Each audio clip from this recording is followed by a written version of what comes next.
The rap girlies are getting pregnant, and the internet is responding like this. So let's talk about it.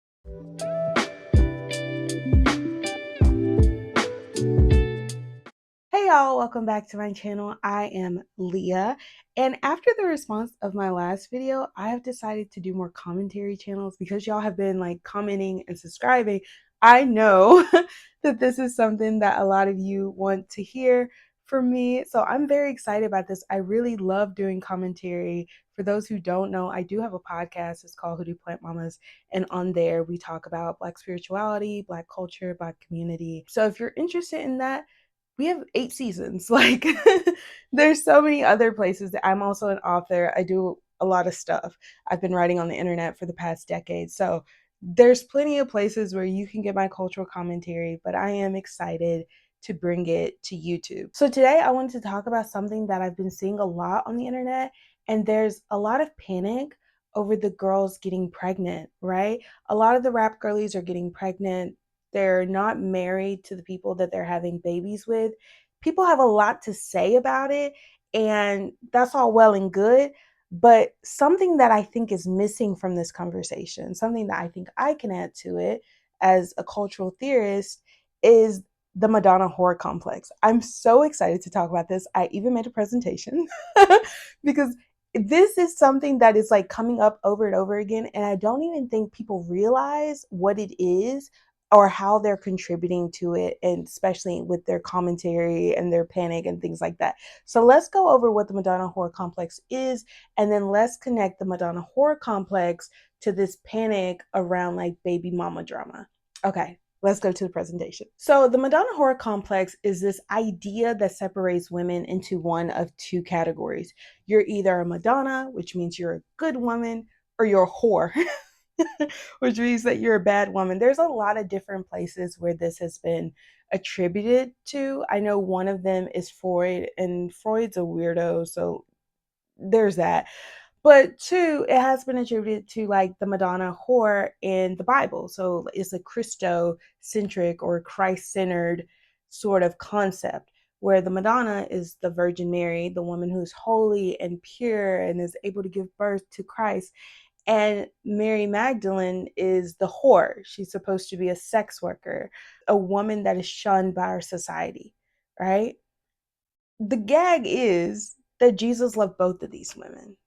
But because it's American Christianity, and it often is a bastardization of the things that Jesus said, one of these women is praised and one of these women is punished. I do want to have a little asterisk here and say that the reason that Mary Magdalene is seen as a hoe is because way back in the day, the Saint Gregory the Great, he kind of had a sermon where he was like, oh, Mary Magdalene's a hoe. And ever since then, people ran with it.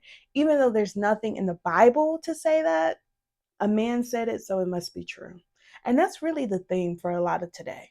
So, how the Madonna whore concept shows up in our society is like the wifey versus the baby mama. And when I say our society, I mean Western society broadly, but more specifically Black American society, because that's who I am. That's what I'm going to talk about today. So it shows up in like the wifey versus the baby mama. So a wifey is a woman who is naturally beautiful. She's either wearing her natural hair, a lot of times it's straightened, right? Or she has like a loose curl, not a lot of makeup, very like understated nails, very subtle enhancements to her beauty. Clean girl aesthetic. That's a really good way to put it. She is intelligent, but she's not smarter than her man. She's not dominant in her relationship. She lets him lead her. She's loyal to him. She's faithful. She's submissive. Anything her husband says, she falls in line like a good little soldier. She's respectable, very demure, very modest, low body count. She's respected in society. Like, people don't look down on her. She's devout and religious. Goes back to being like loyal and faithful. The religion can vary, but it's someone who is dedicated to something, someone that worships a higher power. Usually the higher power is like a patriarchal higher power, but someone who has no children, right? And in addition to having no children, like I said, a very low body count, because I think in today's day and age, it's kind of hard to find a virgin. So it's like low body count is valued. Not having a lot of sexual partners, not having a lot of sexual experience is valued. And last, she's thin. She's quote unquote healthy and fit, because thinness does not always mean healthy, but quote unquote the picture of health. She's thin. She quote unquote takes care of herself mentally, physically. She's very like, I guess, demure. She's very demure. That would be the best way to put it. Unlike the wifey, the baby mama is very sexually available. She's sexually promiscuous. She doesn't have a low body count, right? She's having fun. She's being a hot girl. She's often seen as being a gold digger, someone who's out to get a man's money, and that's it. Someone who views relationships as transactional and not this place for her to invest in. She's loud, she's ghetto, she's ratchet, she's opinionated. Because of this, she's kind of seen as being immoral. And by immoral, I mean like she kind of rejects the whole patriarchal religion and the whole submitting to a man. She's not seen as conventionally attractive. And I feel like that's very hard to do on a slide where I have Mona Leo and Flo Milli, but not conventionally attractive in the sense of like wearing a lot of makeup, wearing wigs, wearing weaves, long lashes, long nails, things like that, bright colors, like things like that. And then she has multiple children by one or more baby daddies. And so, because of all of these things combined, she's seen as a bad example of womanhood. The reason that people follow the Madonna whore theory is because there are certain promises attached to it, right? So the Madonna whore complex promises those who follow the wifey standard that you will be benefited in some way. One is through patriarchy. A man will choose you, right? A man will choose you. You will be a wife and then a mother. You will live a long, fulfilling, satisfying life. And that is the only way to really get a satisfying life as a woman, as a wife and a mother. If you are not those two things, you cannot have a happy life. You also get like capitalism benefits in that once you have your husband and your kids, you're going to get your house in the suburbs. You're going to be safe. You're going to be protected. You're going to be financially stable, right? You're going to get your car. You're going to get everything that you could possibly want in life once you get your husband. That is when your life starts as a woman. So the punishments for the baby mama is that a man won't choose you. You're going to be rejected. You're going to be unloved. That's what you get for opening your legs before marriage. You will only ever be good for sex. And in terms of capitalism, you're never going to be financially stable. You're always going to struggle. Your children are going to struggle. And it's your fault for having sex before marriage. It's your fault for not getting a husband. And as a result, you are going to be shunned from your community. You're going to have no help. And that is your punishment that you deserve for having sex outside of marriage. I think the gag with the baby mama is that it's sort of a self-fulfilling prophecy, right? In that these women are having to dig for gold because they're being punished for having a baby out of wedlock. And it's not their fault they're having a baby out of wedlock, right? A man impregnated them and decided this life for them. So therefore they're punished for the decisions that a man made, but it's never his fault. It's always her fault. And she should have thought better. And she should have been more prepared. She should have. Okay, let's go to the next slide. This whole concept of the Madonna whore complex is rigged against all types of women. The women who want to be wifeys, the women who aspire to that sort of lifestyle are encouraged to separate themselves, from their desires, from their wants, from their needs. They are encouraged to put a man first in everything that they do. And so they are never actually self-actualized. They never lead self-fulfilling lives because they don't know their self. In order to get the promises of the Madonna, you have to separate who you are from what men want you to be. And then on the flip side, when it comes to the baby mamas, they're punished before living the lives that they want to live. Like some women do not want to be attached to a man. Some women just want to have babies, right? They want to have babies with their friends. They want to raise the babies with their family members. They do not want to be attached to these men. And as a result, you're punished for not wanting to live that kind of life. There's also, and this goes into same-sex couples as well, right? The punishment for them is that, especially lesbians, when two like lesbian mothers, you are supposed to have a man. Like, you can't raise a kid without a man in the house. Um, According to statistics, it's probably safer to not raise a kid with a man in the house. But let's keep going. So the Madonna horror complex as a model for women is rigged because no woman is allowed to be 100% herself. She's either asked to sacrifice who she is for to please a man, or if she is 100% herself, she's punished. Like, it's rigged in that way, but it's also rigged in terms of white supremacy. Because when we think about the United States, that's where I live, this is the context I'm coming from. Who in our society has been the Madonna and who in our society has been the whore? There's this TikToker, his name was at Zay Lewis Music, and he talked about the American dream and how the American dream is really aspiring to whiteness. And a lot of times when we think about beauty, when we think about what womanhood is, it is also aspiring to whiteness.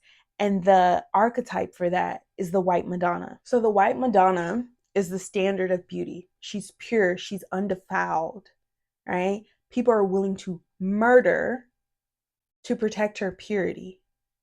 She's respectable and respected. She's modest. She's demure. She's devout and religious. She only has children with her husband, her pure white children, right? And she's thin and she's healthy. These are the things that describe womanhood. These are the things that, this is the standard by which all women should aspire to be, which is not only woman, but a white woman. Separate from that, the black whore is sexually available to everyone. A really good example of this is that all black women were excluded from the rape laws. It didn't matter if you were free or you were enslaved. All black women could be raped. It was legal because black women were not rapeable.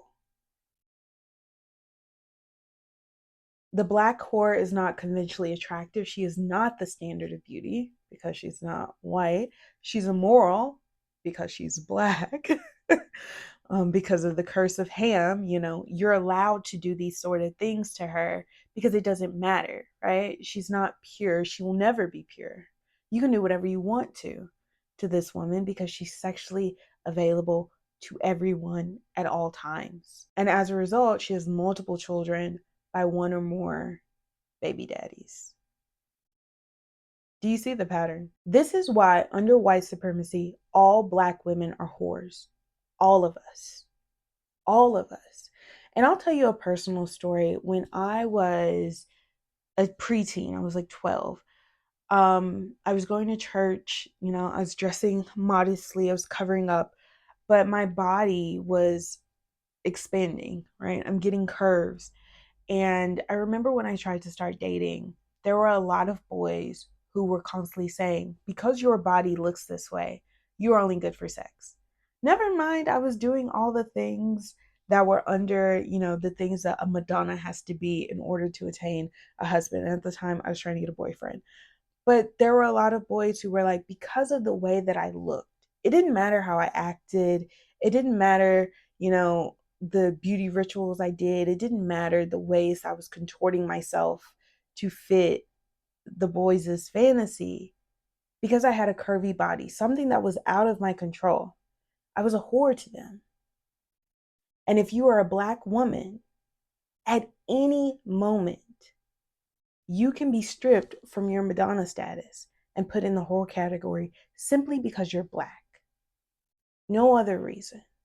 And there's nothing that you can do to stop yourself from being seen that way. Historically, in our country, the black female body has always been seen as sexual, inherently sexual, and has always been seen as sexually available. And so it's very hard. And I know some of us fight. Some of us fight. Some of us are like, I'm going to be the Madonna. I'm going to be the wifey material. But at any moment that can be revoked simply because you're black. So an example of this in contemporary media is all of these women, right, sing or rap about sex. But when some of them do it, it's very cutesy. It's very demure. It's kind of jokey, right? They're like, oh, they're singing about sex, but they're not serious. Like the joke is that in reality, they have very few sexual partners. The people that they have sex with are long-term partners. They don't do casual sex because that's for whores. They don't do any of that. So when you have a woman like Sabrina Carpenter, who's made her whole identity about sex right now, she's 25. She has a right to do that. People view it as a joke. They view it as silly, like, oh, look at her. This is her sense of humor. And the humor, the joke being that, of course, a white woman's not having a bunch of sex. She's not a whore. Right? She's a good girl. She's pure. I think a really good example of this is someone like Taylor Swift, who we know has dated a ton of men, but a lot of people still believe like there's no possible way that she's had sex with all of them. Like she has a low body count because she is a Madonna. And the reason we associate her with Madonna is because she's white. Compared to someone like Megan Thee Stallion, who also, like Sabrina Carpenter, has music that is very sexually explicit. But Megan Thee Stallion's sexuality is seen as threatening, not because she's being sexual, but because she's gatekeeping her sexuality. Like I said, Black women's bodies are inherently sexual, right?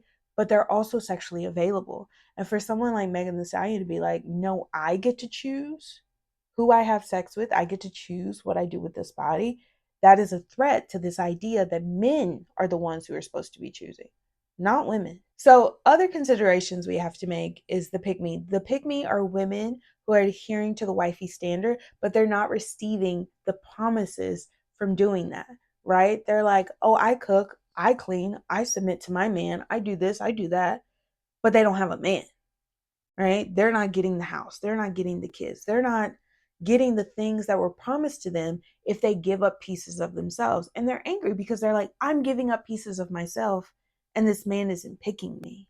I'm not getting like they are really good at showing that the game is rigged, but instead of blaming men who created the system, they're blaming women. They're like, oh, it's this woman's fault because she's getting picked. And a lot of times they're mad at like the successful whore, right? The woman who is doing everything quote unquote wrong, who is sexually promiscuous, who is opinionated, who is a loudmouth, who is intelligent, who is doing whatever she wants to do, has agency over her life and control over her life. She's getting picked by these men, right? She's getting picked. She's desired by them. She's being wifed up by them. That's a lot of people are really mad at a woman like Cardi B, who was a sex worker and got married because, according to this formula, she wasn't supposed to be. She's supposed to be punished. She's supposed to never get a man. No one's ever supposed to love her. She's supposed to never have, well, if she does have kids, right? She's not supposed to marry their father. She's not supposed to have that sort of lifestyle, but she does. And so people get mad at this because it's like it's not following the rules that have been laid out by the Madonna horror complex. And they're also mad because they're following the rules and they're not getting the rewards. So if you're a woman who considers yourself a pygmy, listen to me, please. Men like interesting women. They like women that are self-actualized. They like women that know who they are. They do not want a lapdog following them around barking orders at them, right? They want someone who they can view as a partner. Some men do want, the submissive women to do whatever, but that's a lot of responsibility to not only be in control of your life, but to be in control of others. And me personally, I don't want a man like that. But in terms of this, a lot of men want someone who is fun, someone who complements their life, someone who has their own things going on, where you can blend worlds together and come together and be a really amazing couple, right? They want more of an interdependent relationship. Some men do want that codependent relationship. And I think those are the men that tend to get angry once they get it, and they're like, dang, everybody in this family depends on me. This is a lot of pressure. Yeah, that's what you wanted, right? You wanted to lead. It's a lot of pressure to lead. Another thing, and this is the most important thing, and if you get nothing else from this video, I hope you get this. You did not come to this earth to be somebody's wife. That is not your purpose in life. Your purpose is not just to be somebody's mother. You have your own destiny. You have your own purpose. And you need to have your own goals for what you want in your life. Do not waste your life waiting to be someone's wife.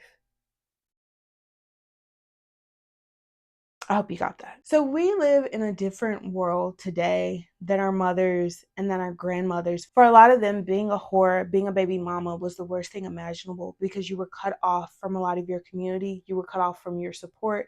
You did not have the financial status to be able to raise these kids by yourself. You were doomed to a life of poverty. So in a lot of these ways, you needed men in order to survive. But today, you don't need that anymore. A lot of this hysteria surrounding these pregnant rappers is a holdover from the Madonna whore, right? We fear the punishments of being seen as a baby mama. We fear the rejection. We fear being shunned. We fear the financial insecurity. And so we're projecting these things onto these young women, but we don't still live in that world. The modern woman today is able to completely create a life all by herself without the need of a man. The baby mama propaganda is a tool designed to get women to give up their lives in order to please men, right? And there's freedom on the other side of that. There's freedom in giving up this idea of being a baby mama is the worst thing in the world and being a wifey is something to aspire to. There's freedom, there's autonomy, there's agency in these things. And I'm not being like marriage is wrong or marriage is bad. Marriage can be a great and beautiful thing. But a lot of times when people are talking about marriage, they're talking hypothetically. They're not listening to women who are married. They're not listening to women who have been married. Because once you listen to that, you start being like, do I even want this, right? Instead, they start thinking, I'm the exception. These things aren't going to happen to me just because they happen to these other women. But it's like a lot of us who have been married have the same exact story, almost like this thing is systemic and is all meant to benefit men. But in terms of these rappers have built entire careers by themselves. They've built careers that can survive pregnancy. They've built lifestyles where they can raise their children comfortably, and they can do all of this without a husband. And I think the fear and the panic comes from, if these women can do all of this, if they can build their whole worlds, if they can get the promises of a wifey without being a wife, why do they need a husband? And if they don't need a husband, then you have to ask yourself, why do I? Right? These are the big questions no one wants to ask. We just want to go along with the things that we've been told that we should aspire to. But why is everyone's life supposed to look the same way? Why is everybody supposed to get married and have children and have a house in the suburbs and multiple cars? Like, why? An easy answer is capitalism, right? The nuclear family consumes a lot more than an extended family. That's the easy answer. But the more complicated answer is a whole bunch of different factors. But these are still questions that we need to ask ourselves, because right now people aren't asking those questions to themselves. Do I even want this shit? These things that I've been told that I should aspire to my entire life, do I even want it? Do I even want it? Because my hot take, as if this whole video has been lukewarm, my hot take is that if you require a husband to have kids, you shouldn't be having kids. That should not be a requirement for bringing children into this world. The requirement for bringing children into this world is that you desperately want to have children because you want to take on the responsibility of raising another human being. And two, you're willing to do whatever it takes to make sure that baby's needs, that child's needs are always met. You're willing to do the work. You're willing to take on the responsibility. You're willing to do the work. That is what children need. They don't need men. They don't need husbands. They don't need fathers. They don't need two-parent households. They do need a community of competent adults to help raise them, right? Because I don't think one person by themselves can raise a baby. But that doesn't mean you have to be married to raise a baby and meet their needs. Anyway, I know a lot of people are going to get mad at me. A lot of people are going to get mad at me. I really hope you think about what I'm saying. You think about the ways that we have internalized the Madonna and the whore, the ways that we have given up parts of ourselves and our identity in order to be this model.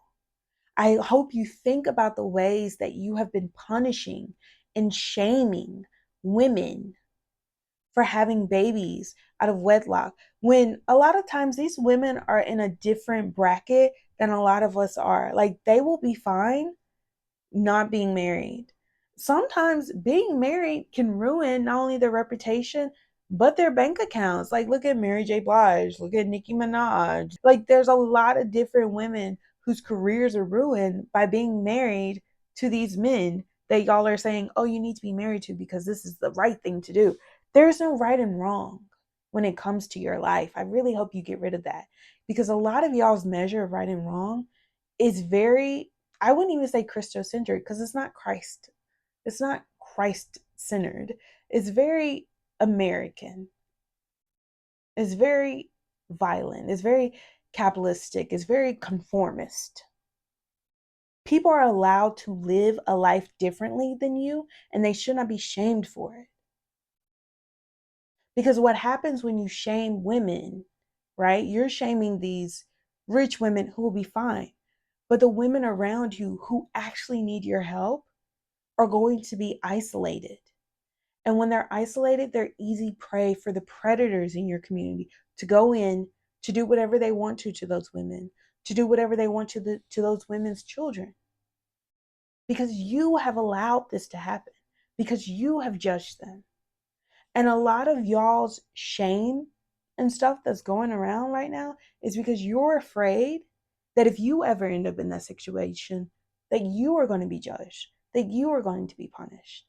And the only way to break that cycle is to break it now. So for these women, I wish them safe deliveries. I hope their babies are healthy. I wish them happy lives. I hope their children's needs are met, because that's what's really important. It doesn't matter how a child comes into this world. It matters that they're taken care of. And that is all I have today. And I will see y'all next week in a new video. Like, comment, subscribe. Bye.